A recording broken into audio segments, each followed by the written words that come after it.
A cena já é familiar. Durante os últimos 22 anos, o ônibus espacial completou mais de 100 viagens ao espaço. É uma máquina de uma complexidade incrível e que obteve um sucesso igualmente incrível. Ela opera no limite da capacidade tecnológica. A exploração do espaço pelo homem parece bem rotineira, mas trazer uma tripulação de volta à Terra com segurança é sempre um desafio perigoso e complexo. Ao penetrar na atmosfera a uma velocidade 25 vezes superior à do som, o atrito com o ar eleva a temperatura do ônibus espacial a cerca de 1.500 graus centígrados. Somos nós que estamos brilhando assim? Somos sim. Há milhares de coisas que podem falhar, causando uma catástrofe. E no dia 1º de fevereiro de 2003, isso aconteceu. Voltando para casa, desafiando a atmosfera. Centro Espacial Kennedy, Cabo Canaveral, Flórida, 16 de janeiro de 2003. Na plataforma de lançamento número 39A, o Columbia, primeiro ônibus espacial a visitar o espaço, aguarda seu 28º lançamento. 7 astronautas treinaram durante meses para este dia. Ansiosos para dar início à sua missão espacial, verdadeira maratona de pesquisa científica no espaço, a tripulação está pronta para partir, liderada pelo comandante Rick Husband. Muitíssimo obrigado. Bom dia, Jeff. Boa sorte, que Deus os proteja.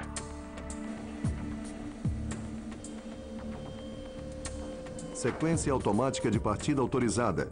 Os computadores de bordo do Columbia passam a ter controle primário sobre todas as funções críticas do veículo. 10, 9, 8, 7. Autorizada a partida do motor principal. 5, 4, 3, 2, 1. Ignição positiva dos foguetes auxiliares. E o Columbia decola. Às 10h39 da manhã, o Columbia e sua tripulação rasgam o céu azul claro do amanhecer. O Columbia está virando para atingir o azimuth correto de 39 graus de inclinação em órbita. Em apenas 8 minutos e meio, o Columbia queima quase 2 milhões de quilos de combustível e atinge a sua órbita a cerca de 300 quilômetros acima da superfície da Terra.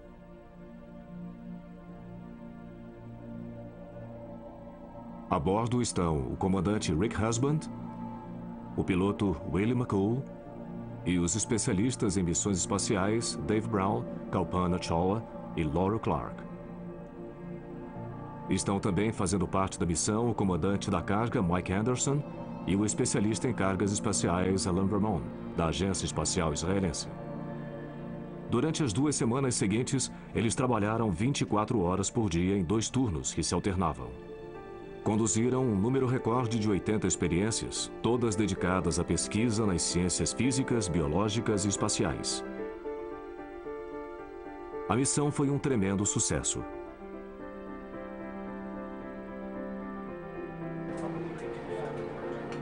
No dia 1º de fevereiro pela manhã, chega a hora de trazer o Columbia e sua tripulação de volta para casa.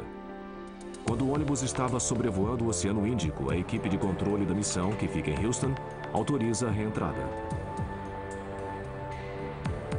O Columbia inicia sua queda livre e controlada para retornar à Terra, lançando-se em direção ao planeta a quase 30 mil quilômetros por hora. Quando atinge a atmosfera densa da Terra, o ônibus é cercado por um envoltório de gás que se queima a uma temperatura equivalente a 1/3 da existente na superfície do Sol. Nada sugeria que, dentro de poucos minutos, essa poderosa força da natureza daria término às vidas das 7 pessoas que estavam a bordo. É fantástico. Está ficando muito brilhante lá fora. Você não ia querer estar lá agora. O Columbia chega até a linha da costa da Califórnia. Tudo parece normal. Olha ele lá!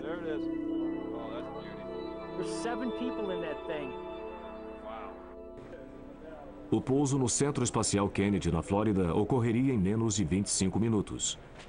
Como foi a coisa? Câmbio? E foi aí que algo deu errado. As testemunhas viram o que pareciam destroços caírem do ônibus.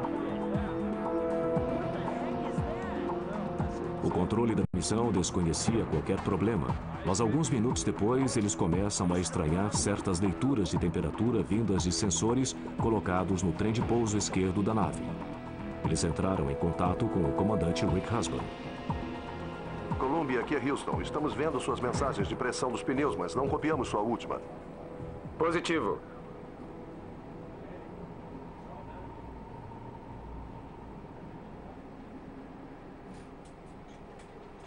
E aí, silêncio.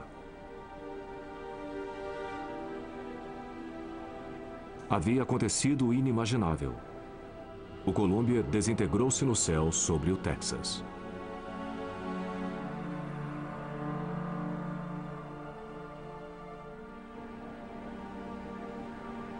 Não houve sobreviventes.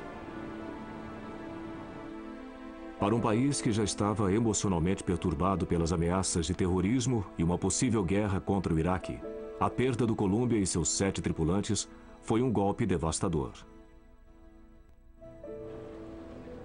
O senador Bill Nelson, eleito pela Flórida, é membro da Comissão de Comércio, Ciência e Transporte do Senado norte-americano. Ele já foi astronauta do ônibus espacial. Os eventos de 1º de fevereiro trouxeram tristes memórias a ele. Eu me sinto totalmente desamparado. Me lembra de como eu me sentia há quase que exatamente 17 anos, quando vimos as imagens da explosão do Challenger, que ocorreu apenas 10 dias depois de eu ter retornado à Terra. Eu vi aquilo tudo cair sem qualquer possibilidade de recurso no Oceano Atlântico.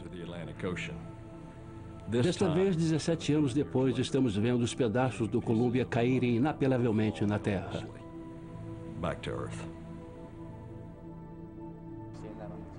Imediatamente após a tragédia, os investigadores começam a varrer milhares de quilômetros quadrados que ficam sob a rota final do Columbia.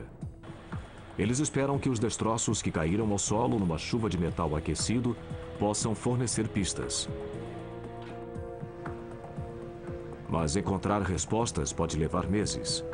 As primeiras indicações são de que as brutais condições da reentrada tiveram um papel relevante no desastre. A entrada é um problema muito complexo, porque ela envolve a retirada de um veículo que está em órbita a mais de 7.800 metros por segundo e basicamente fazê-lo parar no solo.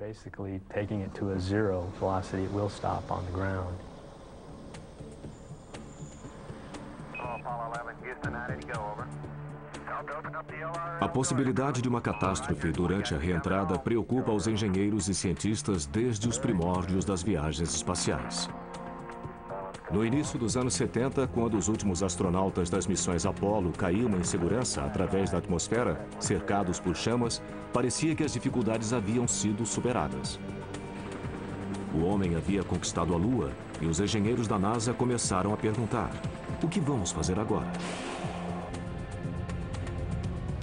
A resposta a essa pergunta foi a construção de um veículo espacial reutilizável, que pudesse atender a uma larga gama de usuários, dos operadores comerciais de satélites aos cientistas, passando pelos militares, e que pudesse ainda aguentar repetidamente as condições cruéis da reentrada.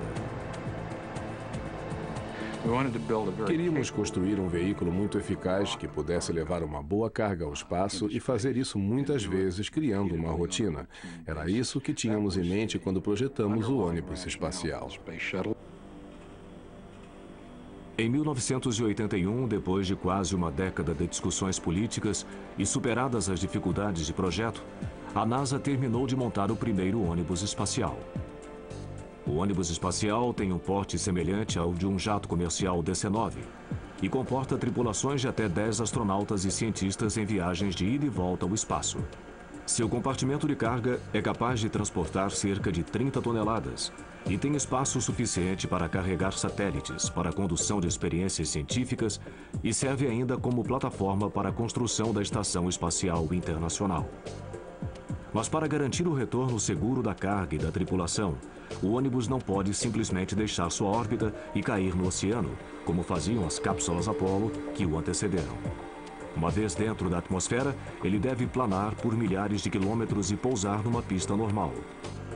Sua sustentação é fornecida pelas asas em delta, capazes de resistir a velocidades hipersônicas. Na primavera de 1981, o protótipo passou com louvor pelo teste final.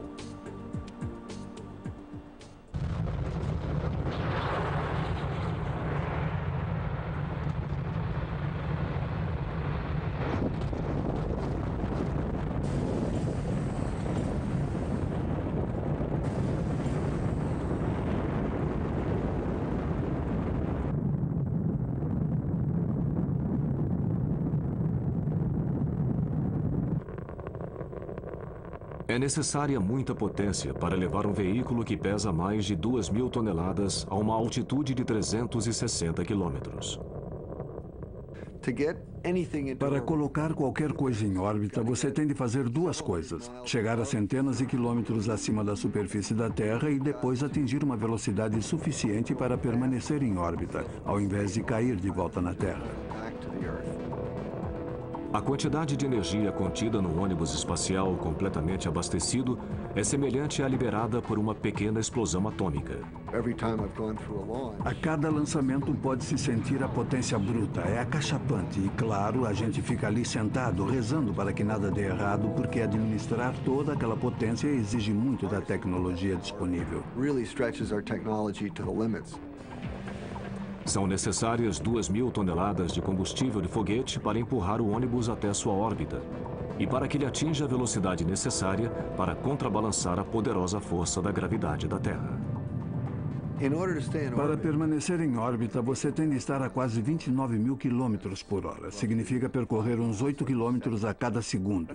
Depois que atinge a órbita, não há nada que reduza a sua velocidade. Aí se desligam os motores e você perde seu peso, não sente mais a gravidade. Não há mais qualquer aceleração. Você permanece a uma velocidade constante dando voltas em torno da Terra. Mas para voltar para casa, o ônibus tem de reduzir quase toda essa velocidade e tem de fazer isso sem usar potência própria. Toda aquela velocidade e energia tem de ser gastas pelo atrito com o ar da atmosfera, o chamado arrasto aerodinâmico. É a única maneira de perder a velocidade. Se você estiver numa canoa e colocar a lâmina do remo em posição perpendicular ao casco da canoa, isso reduz a velocidade do bote e a isso se chama de arrasto. A diferença é que o ônibus está se deslocando pela atmosfera a 25 vezes a velocidade do som. Bater em moléculas de ar a uma velocidade dessas cria um atrito tremendo e forma gases superaquecidos. Durante a reentrada, você está atravessando a atmosfera a milhares de metros por segundo. Você está a uma velocidade hipersônica. O gás fora do ônibus está a milhares de graus. É como se o ônibus estivesse sendo aquecido por um maçarico.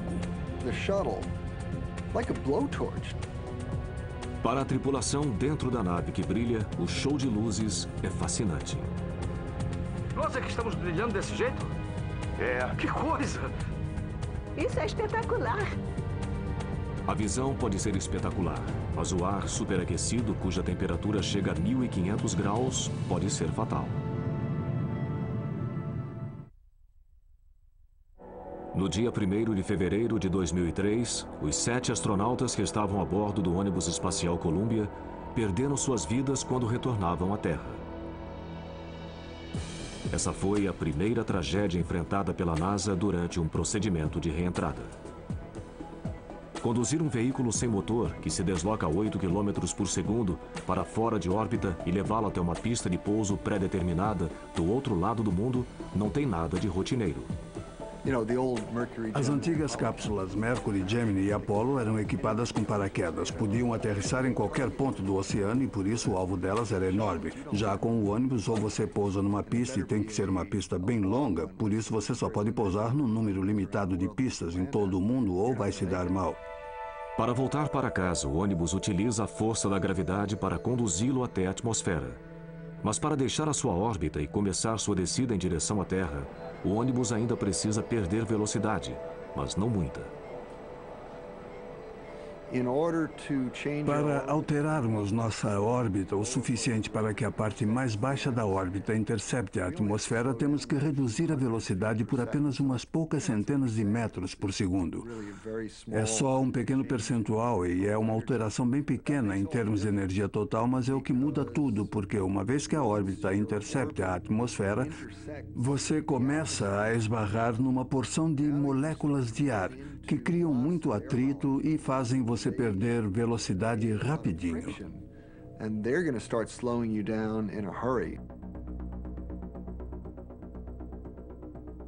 Antes de voltar à atmosfera, a tripulação coloca a nave de cabeça para baixo e vira a traseira para frente. E aí começam a ser disparados os foguetes de manobra do ônibus em órbita. O empuxo de quase 3.000 quilos de cada motor faz com que, em poucos minutos, a nave saia de órbita. E ela começa a descer. Se o procedimento foi iniciado, não há como voltar atrás. Essa trajetória de queda livre é o que chamamos de primeira parte da saída de órbita. Você ainda está sem peso, mas está se aproximando da Terra e durante essa fase tem de orientar corretamente o ônibus para que quando comece a penetrar mais na atmosfera, possa voar. Decidir quando e onde ligar os motores para sair de órbita é algo que demanda muita perícia, pois quando o ônibus atingir a atmosfera, ele deve estar dentro de um corredor estreito que o conduzirá em rumo direto até a pista de pouso.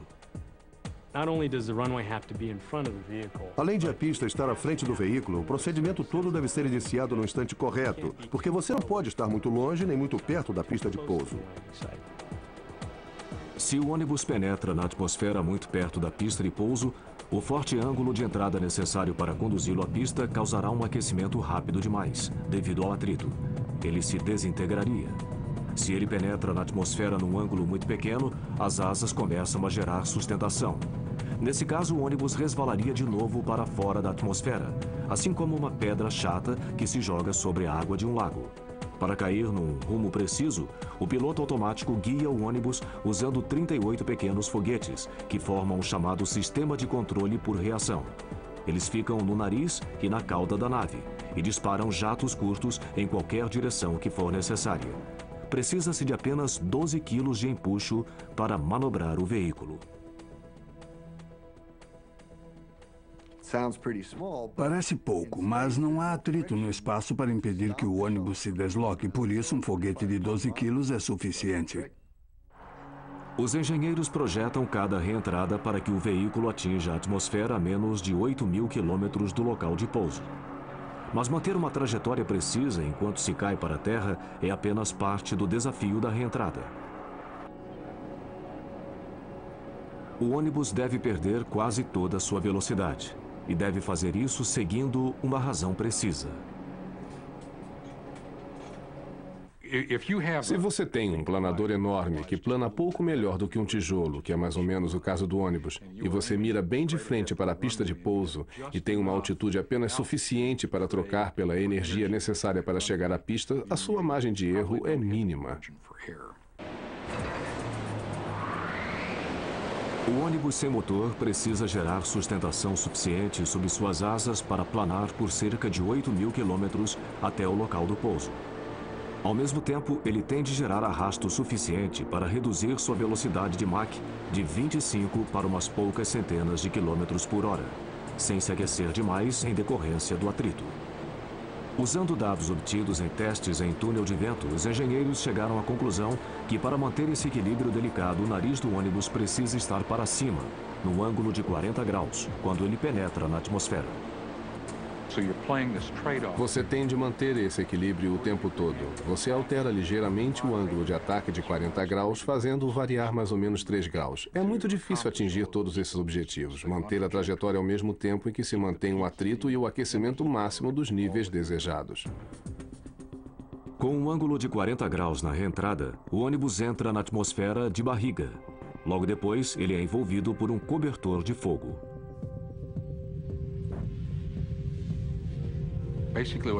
O que acontece é que você vem tão depressa que se forma uma onda de choque. É como uma marola que se forma na proa de um navio, mas amplificado umas 10.000 vezes. As moléculas de ar são espremidas umas contra as outras, cada vez mais perto, e o ar fica cada vez mais denso, até que elas não conseguem mais sair do caminho. O calor gerado por todo esse atrito arrebenta as moléculas de ar. Tudo que sobra são partículas carregadas chamadas de plasma, que envolvem a nave. Em certas áreas da superfície, a temperatura chega a quase 1.500 graus. Mas a onda de choque em si, que flui a menos de 1 metro do ônibus, é muito mais quente. É a mesma temperatura da superfície do Sol. Para quem a assiste, é uma experiência visual espetacular. Ver essa onda de choque e perceber essa incrível quantidade de energia que o cerca. E você está sentado dentro desse meteorito que atravessa a atmosfera e chega à Terra.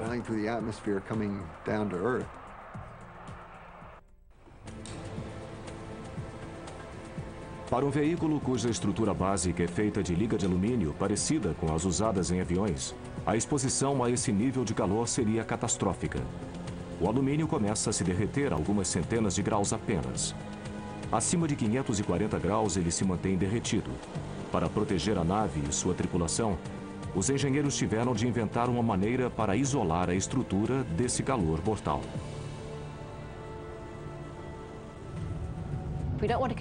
Não queremos que todo esse calor seja conduzido para a estrutura, mas irradiá-lo para fora novamente. Rejeitar o calor, mantê-lo à distância do veículo.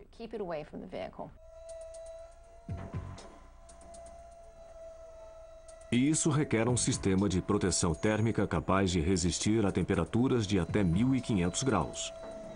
No caso do ônibus espacial, esse material deve ser reutilizável, uma coisa que não havia ocorrido antes.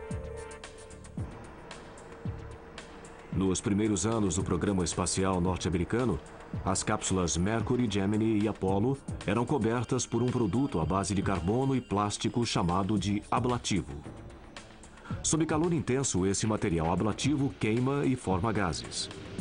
Nesse processo de evaporação, os gases se espalham pela atmosfera, afastando-se da cápsula, carregando consigo o calor da reentrada. Embora seja eficaz, o material ablativo só pode ser usado uma única vez, e é também muito pesado. É claro que você vai querer colocar o máximo de carga útil em órbita da Terra, e cada quilo que você acaba colocando no escudo térmico significa 1 quilo a menos na carga útil levada ao espaço. Por isso, quanto mais leve, melhor para todos. A solução no caso do ônibus espacial norte-americano são telhas de cerâmica, placas feitas de fibras de silício extraídas de uma areia que só é encontrada no Brasil. As fibras de silício são misturadas com água e outros materiais e tomam a forma de blocos. Depois que o excesso de água é retirado, faz-se a liga da mistura por um processo que utiliza calor. O resultado é um material poroso, cerâmico, composto pelas fibras de silício, que são leves e resistentes ao calor e cheio de bolhas de ar. Do grande bloco são cortadas placas e cada uma é usinada até chegar a um tamanho e formato próprio, que depende do local da nave que ela vai proteger. Cada peça é então cozida em forno a 1.260 graus.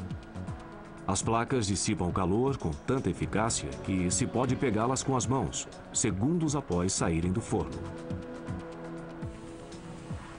As placas destinadas a protegerem a barriga do ônibus espacial do calor da reentrada são ainda revestidas na face e nos lados, com um líquido preto que se vitrifica. O preto irradia o calor com eficácia e o revestimento em si evita que as partículas de plasma adiram à superfície da placa. Mas as placas se danificam com facilidade. No total, são necessárias mais de 20.000 placas para proteger toda a nave.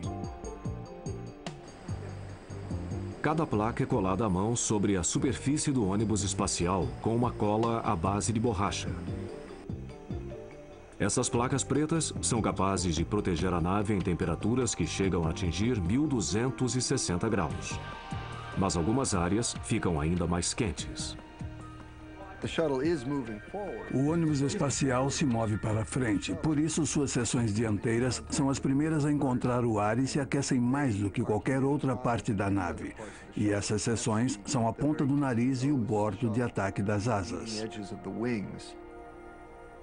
A temperatura nessas áreas chega a quase 1.650 graus centígrados.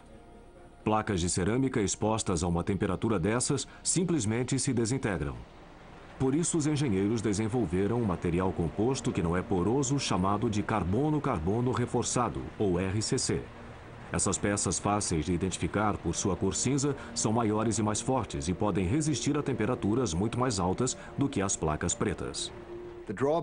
O ponto negativo é que elas são muito mais pesadas e não faria sentido cobrir a nave toda, pois ela não sairia do chão. Por isso, seu uso é restrito às partes que ficam mais quentes durante a reentrada. Painéis curvos de RCC são encaixados em locais como o bordo de ataque das asas.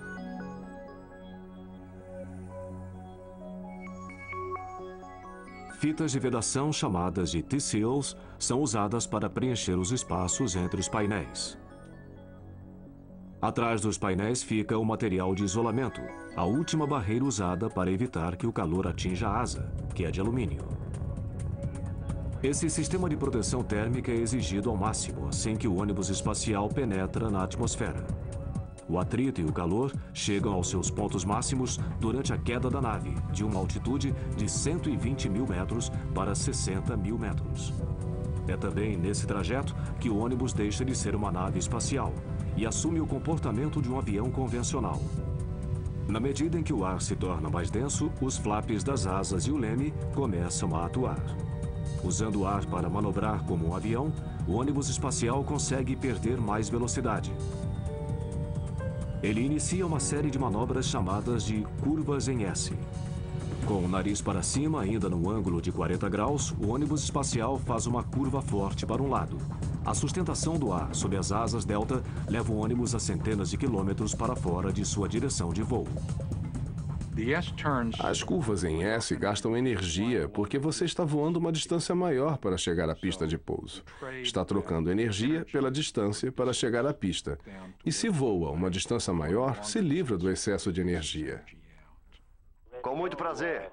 Usando uma combinação de asas, leme e o sistema de controle por reação, o ônibus continua a fazer essas curvas, virando à esquerda e à direita da linha que o levará ao centro da pista de pouso. Realizar essas manobras a velocidades hipersônicas ao mesmo tempo em que se mantém um rumo preciso exige muita atenção e ajustes constantes. No mundo perfeito, o fluxo de ar seria igual sobre as duas asas, mas no mundo real ele nunca o é.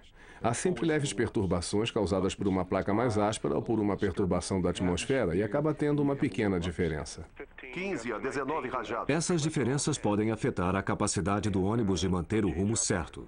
O ônibus conta com o auxílio de computadores sofisticados para corrigir qualquer distúrbio.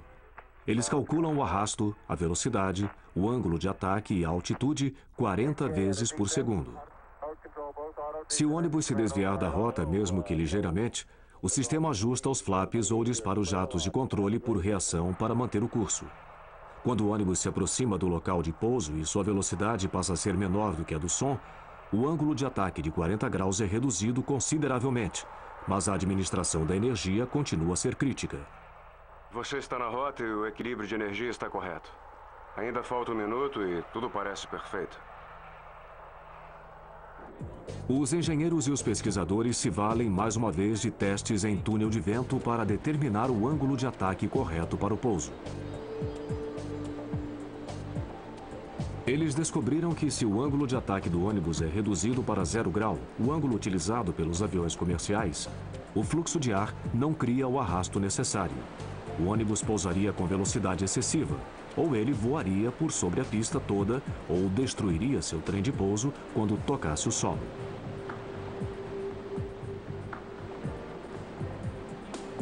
Mas se o nariz do ônibus está apontado para cima, num ângulo de 14 graus, quando ele reduz sua velocidade hipersônica, o equilíbrio entre a sustentação e o arrasto o levará com segurança até a pista. Dado que o veículo não tem um motor ativo, ele não pode abortar um pouso nem ser dirigido para outra pista. Ele só tem uma chance para acertar. A 90 km da pista, um dos pilotos assume o comando, que estava com o computador. A nossa experiência de muitos anos mostra que o computador pode realmente controlar as velocidades hipersônicas com mais precisão do que um piloto faria, já que a altitude é menor, ocorre o oposto. Um piloto executa melhor as manobras de aproximação final. Em menos de uma hora, a partir do momento do disparo dos foguetes que o tiram de órbita, o ônibus espacial e sua tripulação dão meia volta ao mundo. Ele teve sua velocidade reduzida de 25 vezes a velocidade do som para poucas centenas de quilômetros por hora e pousa com precisão no local pré-determinado. É uma cena que já foi repetida 111 vezes desde 1981. Mas quando o ônibus espacial Columbia fazia essa viagem costumeira, no dia 1º de fevereiro de 2003, alguma coisa terrível ocorreu em algum ponto de sua rota. Durante a reentrada, a tripulação do ônibus espacial é lançada através da atmosfera a 8 km por segundo, cercada por um cobertor de fogo. Chegar em segurança à pista de pouso parece uma tarefa impossível. Tudo que se relaciona com viagens espaciais exige muito esforço. Cada detalhe tem de estar absolutamente correto. Estamos tentando dominar um ambiente extremamente hostil que não perdoa qualquer tipo de erro.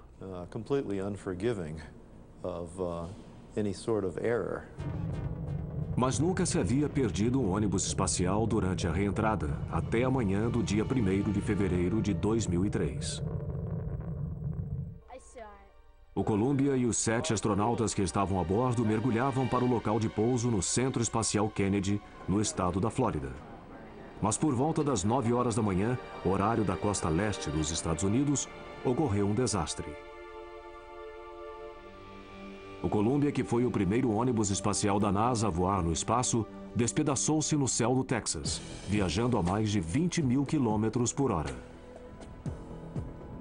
Milhares de pesquisadores varreram a região sudoeste dos Estados Unidos à procura de destroços. Enquanto isso, os empregados da NASA reconstruíam meticulosamente cada momento da missão da Columbia. Uma pista encontrada durante a análise do lançamento do ônibus espacial, ocorrido 2 semanas antes, no dia 16 de janeiro. As imagens de vídeo mostram que 82 segundos depois da decolagem, uma peça de espuma, com um comprimento de 61 centímetros e uma largura de 38 centímetros, caiu do tanque de combustível externo. Essa peça bateu na parte inferior esquerda do Columbia. Ela parece ter atingido os painéis de RCC do bordo de ataque da asa, os painéis que protegem a estrutura de alumínio da nave do intenso calor da reentrada. Os engenheiros tomaram conhecimento de que essa peça havia atingido o ônibus espacial no dia seguinte ao do lançamento, mas era comum a queda de peças de espuma do tanque externo de combustível durante o lançamento. Mas isso nunca causou danos de monta e nada fazia crer que fosse diferente dessa vez. O tanque externo tem um comprimento de 47 metros e contém mais de 680 toneladas de combustível super resfriado. O exterior do tanque é coberto por uma espuma cor laranja que ajuda a manter baixa a temperatura. Às vezes aparecem bolhas sob a espuma, depois que ela é aplicada. São bolhas cheias de ar úmido. Durante o lançamento, quando aumentam a velocidade e a altitude do ônibus espacial, as temperaturas variam bastante ao longo do exterior do tanque. As bolhas presas na espuma se expandem, rompendo a espuma que cai.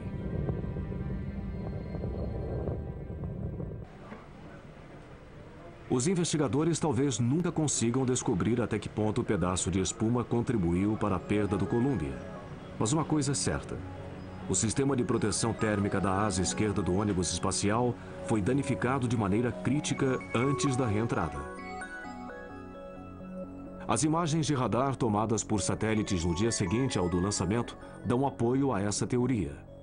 Depois de uma manobra rotineira executada pelo Columbia, os satélites detectam uma ocorrência pouco usual. Um objeto mais ou menos do tamanho de um caderno flutuando e se afastando da nave. Os investigadores acham que esse objeto pode ter sido um pedaço da asa esquerda do Columbia, uma peça danificada na véspera pelo pedaço de espuma que se soltou. Naquele momento, ninguém deu maior importância às possíveis consequências do que se via nas imagens de radar. Se tivesse sido de fato um pedaço do ônibus, o Columbia retornaria à atmosfera com um buraco na sua asa esquerda, sem que sua tripulação se desse conta disso.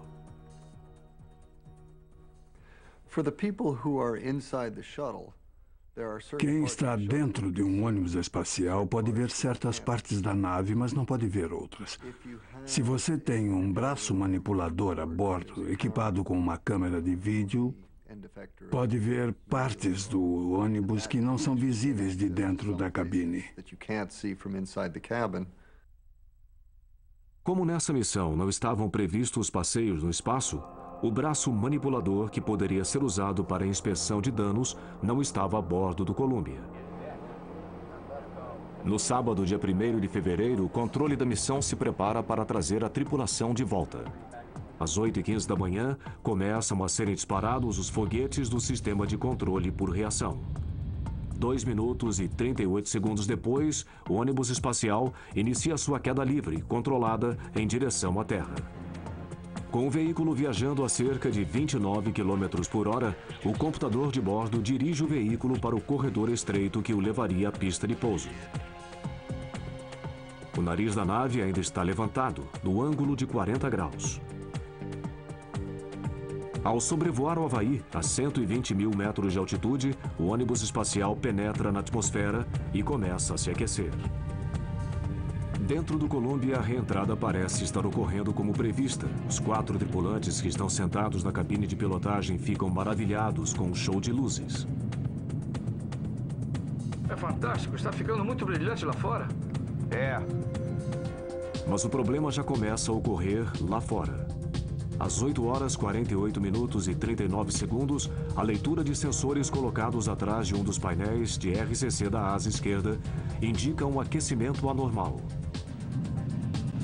Mas essa leitura só é registrada no gravador de dados do computador de bordo do Columbia.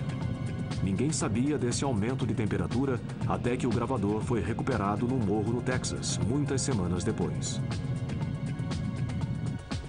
O aumento de temperatura é consistente com a entrada de plasma por uma abertura na asa esquerda do ônibus espacial. Ao se aproximar da linha da costa da Califórnia, o Columbia inicia uma série programada de curvas em S para perder mais velocidade. A nave está agora no ponto máximo de aquecimento e a brecha na sua asa deve estar se expandindo. No controle da missão, os computadores detectam um acréscimo mínimo de temperatura na linha de óleo de freio do trem de pouso principal esquerdo. Mas a variação é muito pequena para sugerir que ocorreria um desastre. Quando o ônibus espacial sobrevoa os céus da região oeste dos Estados Unidos, algumas testemunhas presenciam uma visão horrível. Há destroços em chamas se soltando da nave. Olha aqueles pedaços caindo dele. Que diabo é aquilo? Eu não sei. Os 7 astronautas a bordo provavelmente não estavam sabendo que o ônibus espacial estava se desintegrando. Com o plasma continuando a penetrar, é provável que a estrutura de alumínio da asa tenha começado a empenar.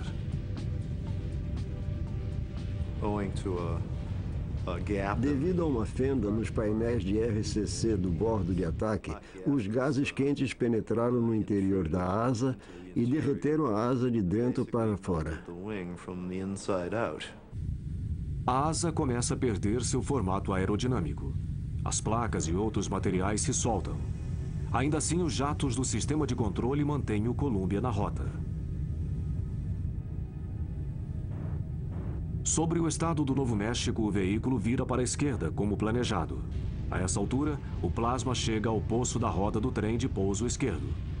A pressão do pneu do Columbia vai a 0. Os alarmes começam a soar. O controle da missão entra em contato com o comandante Rick Husband. Columbia, estamos vendo suas mensagens de pressão dos pneus, mas não copiamos a sua última. Positivo. Cessa toda a comunicação. De acordo com os dados recuperados, menos de um minuto depois, os jatos do sistema de controle por reação perdem a batalha e já não conseguem manter o Columbia e sua tripulação na rota. Se há deformação estrutural permanente por calor, ela torna totalmente impossível controlar o veículo. E é muito provável que ocorra um movimento de rolagem ou de cambalhotas, destruindo o veículo.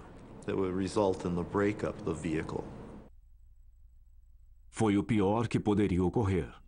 Uma fenda no sistema de proteção térmica do ônibus espacial resultou numa catástrofe.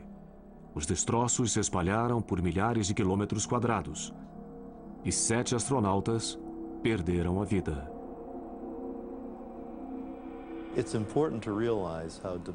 É importante compreender os altos riscos dos voos espaciais e como tudo tem de estar absolutamente correto. Infelizmente, nós estávamos acostumados a presenciar uma série de milagres durante os quais, de muitos milhares de coisas que podiam dar errado, nada dava errado. Até que se chegou a um dia de má sorte. Os dados computados nos meses seguintes indicam que o dano causado à asa esquerda foi a causa do desastre. Um dano que ninguém identificou na época. Mas as perguntas persistem. Se os controladores de voo soubessem antes da reentrada que o Columbia havia sofrido um dano perigoso no seu sistema de proteção térmica, será que eles teriam encontrado uma maneira de salvar a tripulação? Quando o Columbia foi lançado ao espaço no dia 16 de janeiro de 2003, viu-se um pedaço de espuma caindo do tanque externo. Ele parece bater na parte inferior esquerda da nave, perto dos painéis de RCC do bordo de ataque da asa. Os analistas concluem que esse dano é mínimo, mas o Columbia é o ônibus espacial mais velho da NASA. Os painéis podem ser fracos ou ter tido sua resistência estrutural afetada pelo tempo. Talvez por isso o dano pode ter sido muito mais extenso.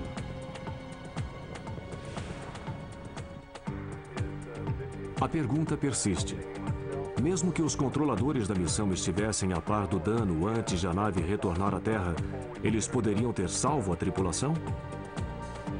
Em meados de 2003, as autoridades da NASA anunciaram que talvez tivesse sido possível enviar uma missão de resgate. O ônibus espacial Atlantis estava sendo preparado para seu próximo voo e poderia ser lançado rapidamente. Uma vez em órbita, o Atlantis poderia se encontrar com o Columbia que estava danificado. Mas passar uma tripulação de uma nave para outra em órbita é uma manobra complicada e perigosa. Nunca havia sido tentada antes. Até hoje não há como reparar as placas de cerâmica nem os painéis de RCC que protegem os bordos de ataque das asas com a nave ainda em órbita. Mas será que o Columbia poderia ter ancorado na Estação Espacial Internacional e esperar uma solução para o problema? Embora 95% das missões tenha a ver com a Estação Espacial, a última missão do Columbia não o levaria até ela. A quantidade de combustível que havia a bordo não era suficiente para que ele subisse para uma órbita mais alta, onde fica a estação espacial. Eu creio que os voos futuros deverão contar com alguma capacidade para reparo na estação espacial. Terão de adotar procedimentos para prever uma missão de resgate ou ter combustível a bordo em quantidade suficiente para mudar de órbita e se encontrar com a estação espacial. A comissão que investiga o acidente com o Columbia apresentou um relatório preliminar com recomendações. Em primeiro lugar, deverão ser feitas imagens do ônibus em órbita. Essas imagens detalhadas, obtidas por satélites ou do solo, devem revelar, espera-se, qualquer dano crítico antes que seja tarde demais.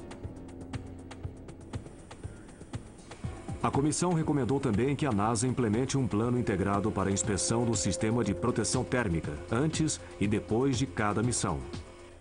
Os cientistas e os engenheiros continuam a desenvolver materiais novos e mais resistentes para a proteção dos ônibus e veículos futuros das duras condições encontradas nos voos espaciais. Por enquanto, as 3 naves remanescentes Atlantis, Endeavour e Discovery permanecerão no solo. Enquanto se revê o futuro do programa de ônibus espaciais, não se poderá desprezar as realizações dos últimos 22 anos. O ônibus espacial é o veículo mais extraordinário da era espacial. E eu digo isso sem medo, porque eles voaram mais e são os únicos veículos que podem ser reutilizados. Nós levamos mais pessoas ao espaço, executamos mais experimentos científicos e trouxemos de volta mais resultados científicos do que qualquer outra nave que tenha sido enviada ao espaço. Coisas como o telescópio espacial Hubble não existiriam sem um ônibus espacial. O fato de astronautas poderem repará-lo em órbita permite que o Hubble continue a ser uma peça-chave para os cientistas que desvendam os mistérios do universo. As imagens espetaculares que ele nos envia permitiram que se estudasse de forma inédita a formação de nosso sistema solar e as origens da vida na Terra. Apesar dos riscos inerentes ao envio de pessoas ao espaço, os astronautas e os cientistas acreditam que os benefícios que resultarão da continuação da exploração do espaço são maiores do que os riscos a ela inerentes. Os humanos são curiosos. Nós gostamos de saber sempre o que se esconde por trás de cada morro. Isso vai fundo no nosso senso de humanidade. E se um dia perdermos a atração pelo desconhecido, eu acho que reduziríamos nossas possibilidades e eu espero que isso não ocorra nunca. Enviar pessoas ao espaço nos permite fazer coisas que as máquinas não podem fazer. É importante ter uma pessoa lá para mexer nas coisas com suas mãos, para ver coisas com seus olhos, para raciocinar instantaneamente sobre o que ocorre com o seu cérebro. Não há computadores nem robôs que possam fazer isso. Mas o mais importante é que esses seres humanos podem retornar e nos explicar como é ser um explorador do espaço. É isso que realmente importa quanto a enviar pessoas ao espaço. O ônibus espacial já foi colocado em órbita 113 vezes. Infelizmente, 2 dessas missões terminaram em desastre. Mesmo depois do acidente com o Columbia e a trágica perda de sua tripulação de 7 pessoas, os dirigentes da NASA permanecem confiantes que o ônibus espacial voltará a voar em breve.